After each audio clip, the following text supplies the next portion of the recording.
everyone and welcome back to the channel and to another walking tour here in the UK.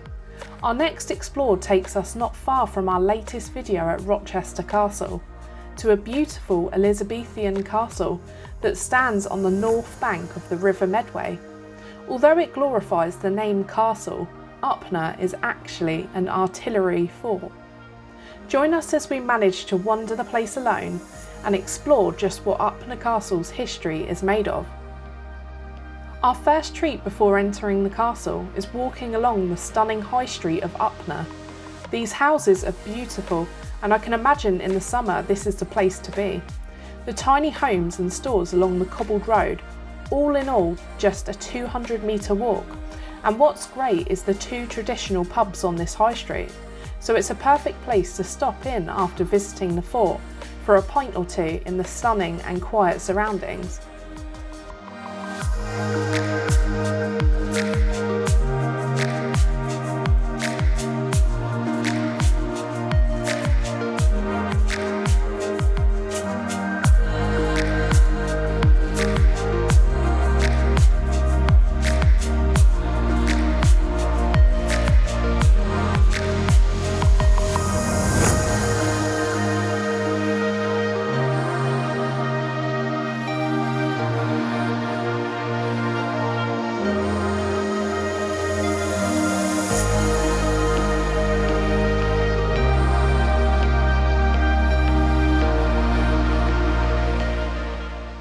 The first building we enter after visiting the ticket office is the Barracks of Upnor. They are an important element of the fort, and the exact size of the garrison and the identities of the individuals that lived here are mostly unknown. But numbers that are recorded suggest that the barracks were for accommodation for 2 officers and 64 men. The conditions of the barracks were built for multi-purpose, and the men of Upnor spent their downtime sleeping, drinking and smoking their daily pipes, or gambling with cards and dice. The main job here was to guard the ammunition and the powder that was stored in the castle. Before this building was built, the men and their growing families would have worked, ate and lived in the magazine room in the main castle itself. The building is famed for being a rare example of the first generation of British Army barracks. The pictures in the frames here are so interesting to see, and the old blueprints of the castle is also something to look out for.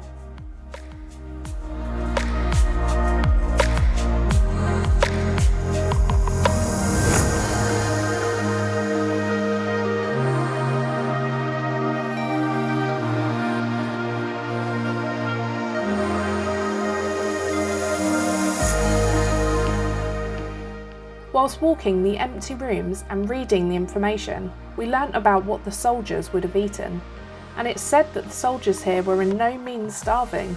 They were able to do a top-up shop to their already daily rations of bread, meat, cheese and rice, so they were very well fed.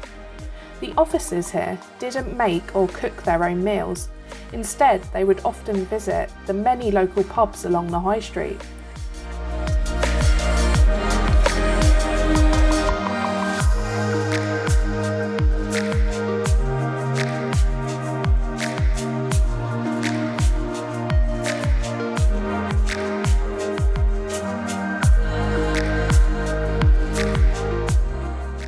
Interestingly, once the soldiers had their rations portioned out, the food was boiled on the fires in the barrack block. There weren't means then for baking or roasting, and breakfast was always at 7:30 AM and dinner at 12:30 PM.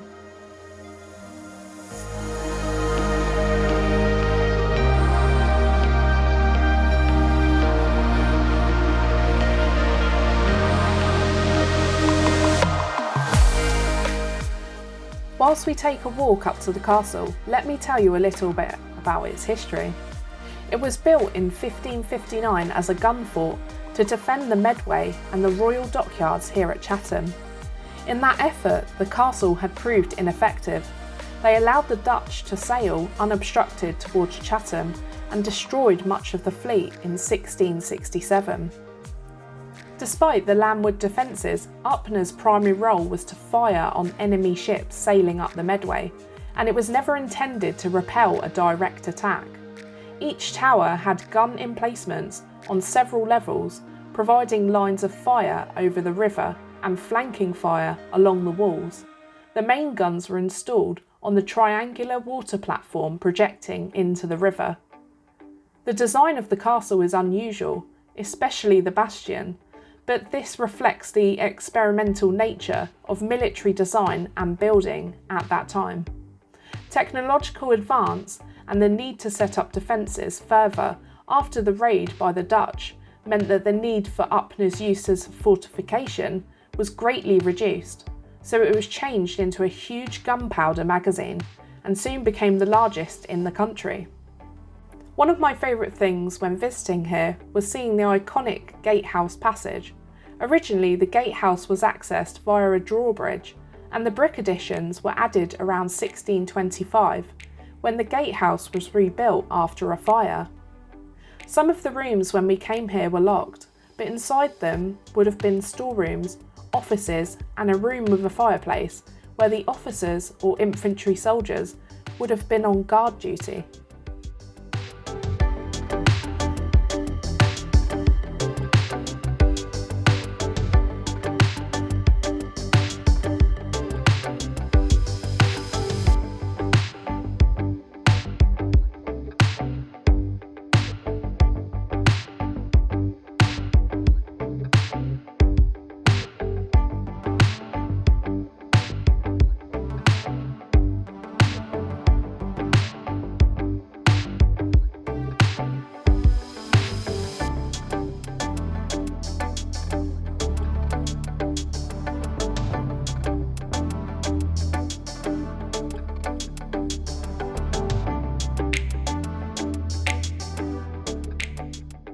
As we head inside the magazine, amazing displays are all around showcasing the incredible history and turmoil that the place went through. Upnor was captured by Royalist forces during the English Civil War, but its first real taste of action came in 1667, when a fleet of Dutch warships sailed up the Medway. The Dutch had destroyed the unfinished fort at Sheerness and sailed towards Gillingham, and it was then that the English defences proved totally inadequate, so the Dutch broke through and carried on up the river. The English had retreated, withdrawing their ships to Upnor and bringing in extra gunpowder for the expected battle ahead. Many English ships were sunk. Upnor tried to prevent them being captured by the Dutch, but the Dutch warships exchanged fire with batteries at the castle and managed to burn 3 English warships before withdrawing. The channel was now clogged with half-sunk ships, and the Dutch suffered heavy casualties. They decided to break off the attack and sail away with their booty.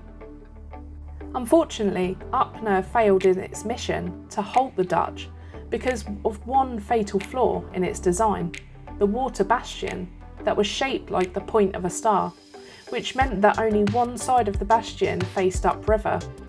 That meant that there were not enough gun emplacements to fire effectively on a fleet approaching down the Medway. The failure of Upnor Castle to halt the Dutch raid led the government to reconsider the defences on the Medway. New batteries were built at Gillingham and Cockham Wood, and Upnor was relegated to the role of magazine, or an ammunition storage depot. The gun platforms were removed from the roof of the towers and the keep, but Upnor continued in its military use until World War II, though it never saw action again.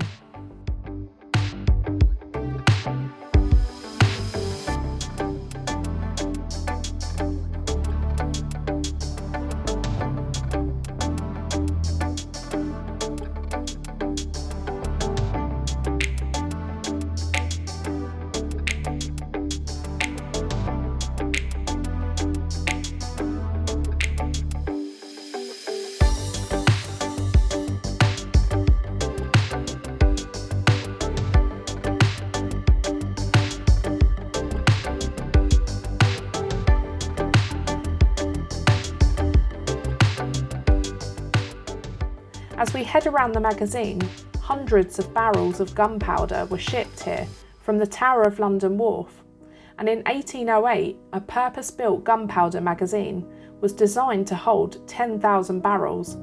It was constructed downriver of the castle, and another bigger one was built adjacent to it.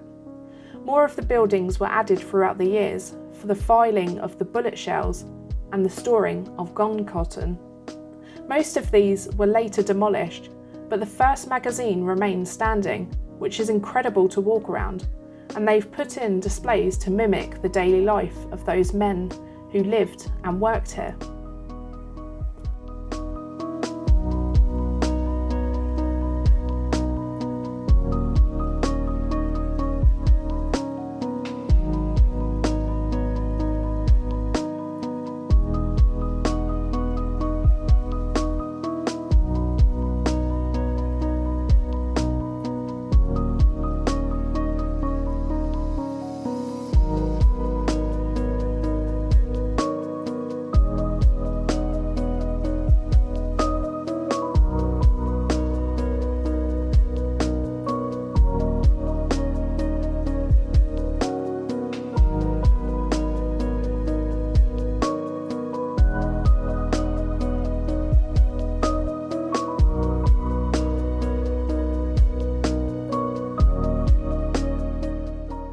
One of the most intriguing and unusual features at Upnor is its spiral stair inside the keep. The stair has a hoist inside the stairwell to raise and lower ammunition quickly. But what's really unusual is that the stair itself is cantilevered out from the wall, without supports, making it perhaps the earliest example of a cantilevered stair in England.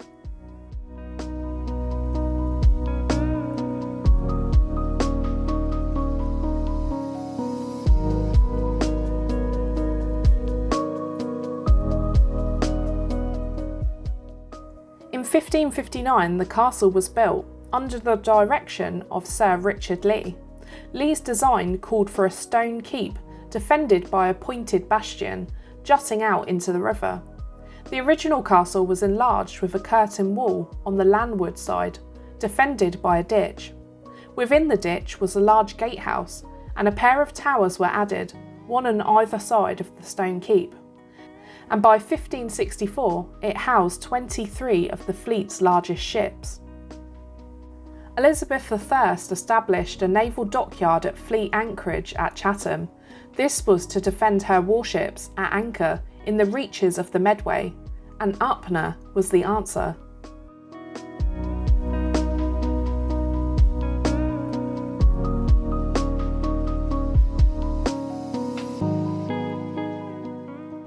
These tunnels take us back to the Deal Castle rounds that we videoed.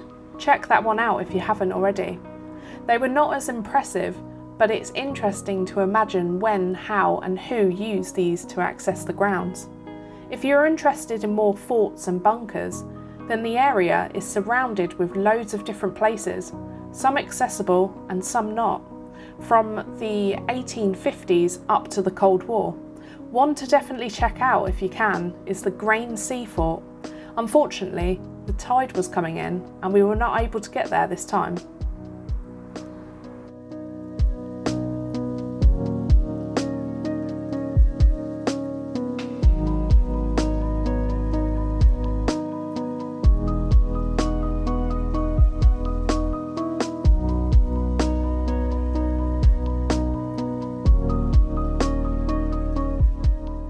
A pair of towers stand on the river's edge, a short distance on either side from the main building. They were originally two-storied, open back structures with gun platforms situated on their first floors, providing flanking fire down the line of ditch around the castle's perimeter. They were later adapted for use as accommodation, with their backs closed with bricks and the towers increased in height to provide a third story. Traces of the gun embrasures can still be seen at a point where the original roofline was. The castle had remained in military ownership, but it became more of a museum from the 1920s onwards, and during World War II the castle was still in service. and was damaged by 2 enemy bombs which fell in 1941. The bombing dislodged pieces of plaster in the castle's south tower and gatehouse.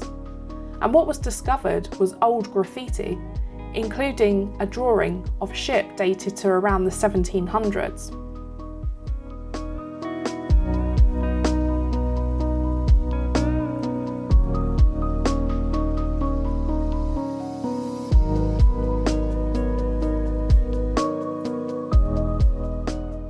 If you are interested in putting this one on your pin map, there is a car park in Upper Upnor, about 150 yards from the entrance, which is free of charge and has multiple spaces.